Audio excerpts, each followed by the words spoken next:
And the major shakeup in the Democratic primary for governor. Now just a week ahead of our primetime debate right here on WISN 12. Political director Matt Smith joining us now. Matt, really a whirlwind past 72 hours. It sure has been. The sitting lieutenant governor, Sarah Rodriguez, dropping out of the race after a financial scandal engulfed her campaign.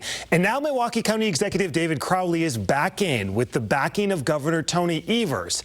That makes 5 candidates in the race ahead of the August 11th primary. Francesca Hong, a Democratic socialist, Mandela Barnes, the former lieutenant governor, among those considered frontrunners. Crowley relaunching his campaign Saturday in Milwaukee, and now the growing question within the party about the intentions. Sources saying a group of Democrats are pushing Crowley to get back in, fearful that Francesca Hong cannot win statewide against Tom Tiffany. Crowley with us this afternoon. I'm curious your thoughts on the initial reaction to you getting back in the race. Seems like some of the other candidates not overly thrilled you're back in.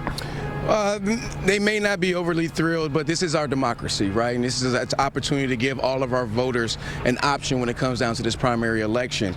But the amount of grassroots supporters I have had reached out to me, or whether we're talking over social media, we have seen a resurgence of energy around this campaign.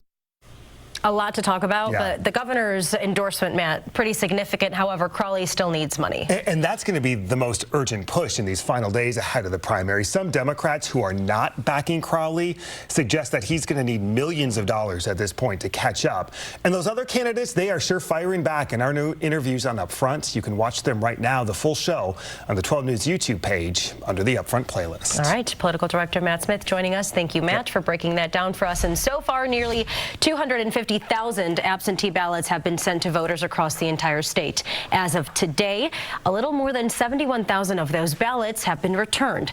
In the primary election, voters will select 2 advances to the general election, meaning you will only be able to cast your vote for one party. The State Elections Commission says people who already cast their ballot cannot change their vote. Wisconsin law does not allow early voters to change their selection if a candidate drops out or if they decide they'd rather vote for someone else.